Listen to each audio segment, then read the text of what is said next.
Memalukan, dengan Laos pun tak bisa menang menghabiskan duit rakyat. Laos mau nonton U17 ini pun harus cari TV negara lain.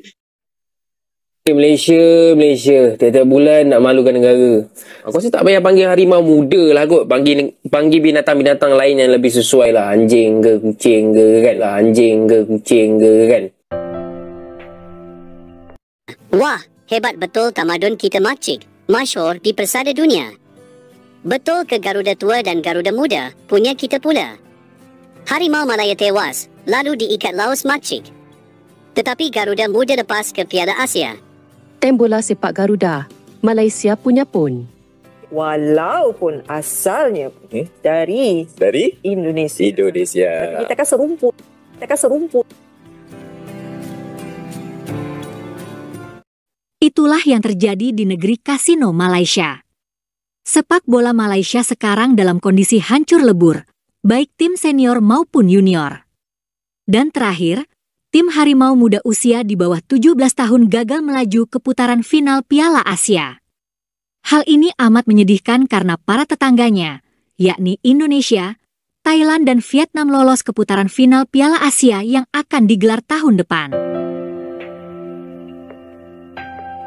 Akibat dari kegagalan Harimau Muda, pengurus tim usia di bawah 17 tahun, yakni Christopher Raj mengumumkan pengunduran diri. Tim Harimau Muda yang dilatih oleh Javier Jorda Ribera gagal melaju ke putaran final setelah bermain imbang 2-2 dengan Laos. Sebelumnya, Harimau Muda kalah 0-2 dengan Uni Emirat Arab. Serangkaian kegagalan itu menyebabkan kaum Melayu negeri kasino kebingungan. Mereka bingung, apalagi yang masih bisa mereka banggakan. Dalam mencari jati diri, kaum Melayu Malaysia tidak bisa membanggakan pahlawan mereka. Karena pahlawan Malaysia adalah tentara British. Negara Malaysia pun dibuatkan oleh British. Kaum Melayu Malaysia juga tidak bisa memartabatkan bahasa Melayu mereka. Inilah yang menyedihkan.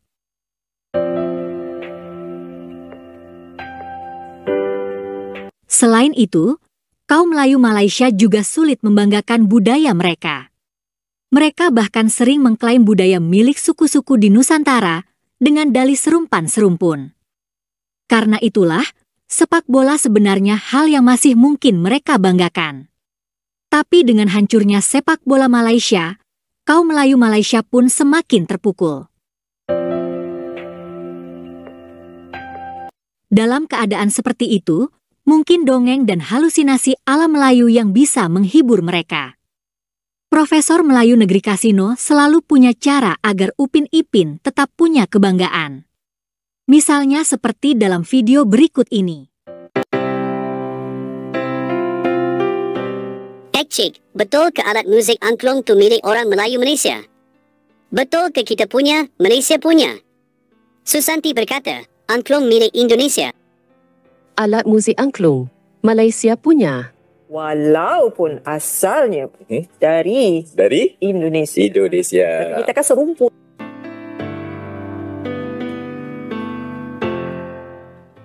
Wah, hebat betul tamadun kita makcik. Masyhur di persada dunia. Kalau Borobudur kat ala Melayu, punya Malaysia pula, makcik. Betul ke makcik? Borobudur pun, Malaysia punya. Walaupun asalnya dari Indonesia. Tapi kita kan serumput. Cakap soalan bola sepak makcik. Betul ke Garuda Tua dan Garuda Muda punya kita pula? Harimau Malaya tewas, lalu diikat Laos makcik.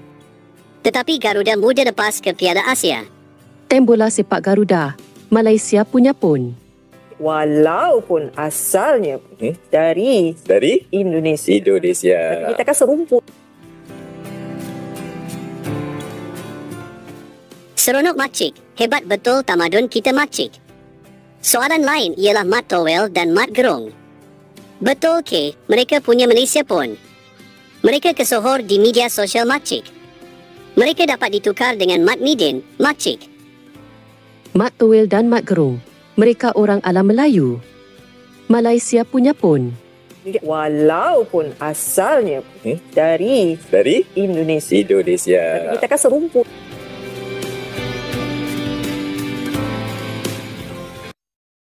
Tentu saja konten dalam video tadi hanyalah imajinasi. Tapi sebagian kaum Melayu negeri Kasino hingga kini memang masih gentayangan dalam dunia dongeng mereka.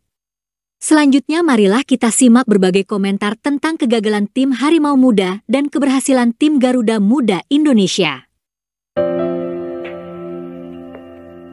Dan dengan lolosnya Indonesia ini artinya negara-negara Asia Tenggara langganan Piala Asia tetap itu-itu aja yang lolos. Kali ini 3 ranking terbaik di ASEAN, 3 tim dengan ranking FIFA terbaik, ketiganya lolos, yaitu Thailand, Vietnam, dan Indonesia. Ya, ketiga lolos. Yang satu lagi biasanya ada yang 4, itu nggak usah dicari. Ya levelnya udah bukan di Piala Asia mereka. Mereka itu tinggal sombongnya, ya Malaysia. Yang tadi juga meraih hasil imbang dengan susah payah melawan Laos. Dan disitulah sudah level mereka saat ini. Setelah sebelumnya dibantai oleh Uni Emirat Arab, ya. Jadi mereka itu sudah tidak layak lagi kita bahas di dalam kapasitas persaingan sepak bola, tetapi ya untuk lawak-lawakan aja ya, karena kesombongan mereka gitu ya. Kita ada peningkatan, ya ada peningkatan. Mereka berhasil menahan Laos 2-2 tadi, setelah tertinggal terlebih dahulu itu pun. Fikir 2 kali ya, macam mana ni Tapi lagi satu lah, aku pun macam tak tahu nak cakap macam mana. Malaysia Under 19 pun dah tak layak. Ini pun Malaysia seperti ini je lah peluang kita tahu untuk melihat tim Malaysia ni untuk pergi lebih jauh. Dan aku pun macam tak tahulah. Rasanya fikir 2-3 kali kalau kita gagal ni, gagal terus. Okay, itu sajalah video kita kali ni. Aku pun tak tahu nak cakap macam mana. Malaysia, tiap-tiap bulan nak malukan negara. Harimau Muda telah pun dikalahkan 2-0. Aku rasa tak payah panggil Harimau Muda lah kot. Panggil binatang-binatang lain yang lebih sesuai lah. Anjing ke, kucing ke kan. So, bagi aku, skrip yang lebih kurang sama macam game yang lepas. Dalam game yang lepas, aku dah cakap kalau kita main dengan cara yang sama, kita takkan menang, kita takkan skor gol. Dan betul lah apa yang terjadi dalam game kali ini. Mungkin lebih baik sikit daripada game sebelum ni. Kita boleh pegang bola sebenarnya. Cuma nak bawa bola daripada defensive side kepada third box tu, aku tak tahulah. Macam kekurangan idea. Skuad muda semuanya gagal. Vision F30 sepertinya susah untuk mencapai hanya indah di atas kertas. Sampai kapan FAM harus tekan panic button? Lebih banyak pemain siap untuk kena lakukan perombakan semula demi masa depan sepak bola negara. Program naturalisasi dan mencari pemain keturunan perlu lebih agresif. Tim Malaysia sangat lemah. Laos tim lemah tetapi ada tenaga. Tim U17 Malaysia harap kembali fokus training dan bawa semangat negara. Insya Allah ada kekuatan. Lihat waktu main tadi, sangat tersayat hati. Tidak ada semangat, sangat lemah. Negara lain semakin lama semakin maju dalam sepak bola. Contoh seperti negara tetangga. Ini malah semakin mundur. Bukan mau hujat negara sendiri, tapi realitanya inilah hasilnya. Masuk turnamen sejauh pelengkap jadwal saja, tidak ada tujuan lebih. FAM cuma sukses habiskan duit kerajaan berjuta-juta tiap tahun. Mantap, FAM. Memalukan, dengan Laos pun tak bisa menang, menghabiskan duit rakyat. Kegagalan demi kegagalan diciptakan. U20 imbang dengan Sri Lanka, U17 imbang dengan Laos. Mau nonton U17 ini pun harus cari TV negara lain. Yang penting di atas kertas dalam plan F30 mau jadi 5 negara terbaik Asia. Angan-angan bertaraf dunia. Yang penting midin stay. Lebih banyak kegagalan dan kekalahan menanti di masa depan. Nampak buruk sekali skuad ini main bola, kontrol ball, skill, passing gagal. Tamak pula itu, bagus sekali itu pulang lebih awal. Semakin buruk dari junior sampai senior sudah harus dirompak pengurusan FAM ini. Malu dengan negara tetangga saja. Pelatih mau pemain main secara individu atau tim, banyak sekali bola pas kiri kanan, boleh pula untuk gelecek lagi. Sesudah itu tersangkut, setelah itu shoot dari area tengah yang padat dengan pemain. Aduh, semakin buruk tim Malaysia. Waktunya untuk naturalisasikan U17 dan bubarkan program bakat muda pribumi. Apa rencana dari pihak FAM untuk skuad asli pribumi kita? Semuanya hancur. Dengan Laos pun imbang, setelah ini Malaysia tak usah kirim tim U17. Zaman jatuhnya sepak bola Malaysia, Presiden masih kekal dengan keputusan paling memalukan tahun ini yang tidak ada kualitasnya pun bisa terpilih main bola.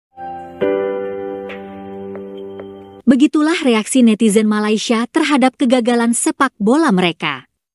Terima kasih sudah menonton sajian kami. Sampai jumpa lagi.